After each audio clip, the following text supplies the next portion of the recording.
Today, Christians celebrate this day called Good Friday, right? It's a day that Christ went to the cross and died for our sins. You can't have Easter without Good Friday, right? But I keep getting stuck on this word of Good Friday. And I start to think back to thousands of years ago as the disciples and Jesus were there. Was it a Good Friday for them? Let's think about it for a second. This day was a dark, dark day filled with grief, sadness, and fear.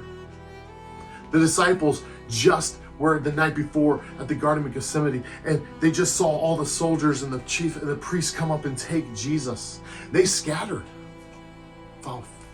because they're afraid.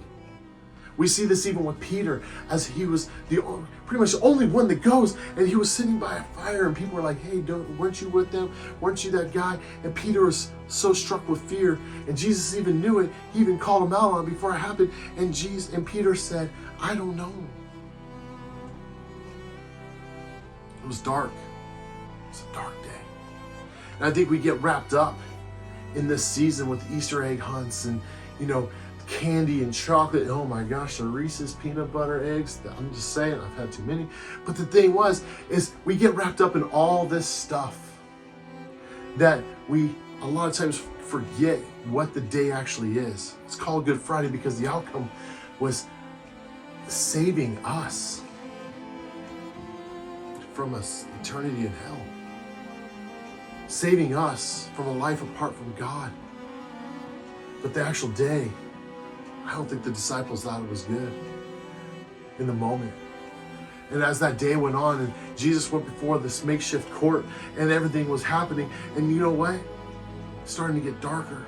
And as Jesus was carrying his own cross to this hilltop, it was getting darker. And as they hammered the nails into his hands, it was getting darker and darker and darker and darker. And as they lifted that cross,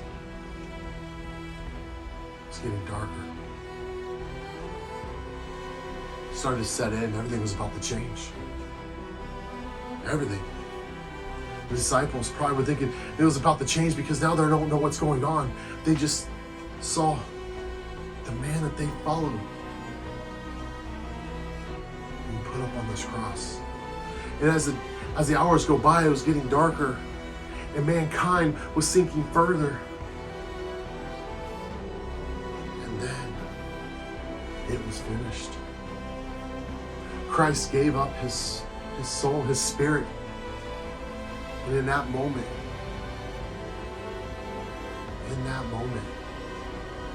the perfect sacrifice was made.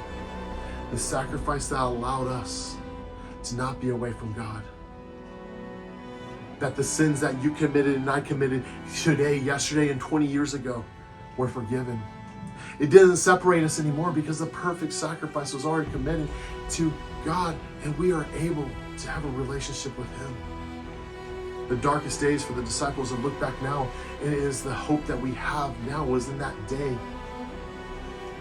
Like I said in the beginning, you can't have Easter without the Good Friday. As we take this Good Friday, I want to encourage you just for a moment to think about the sacrifice that God made for every single one of us when he put his son on that cross so that we may have a relationship with him.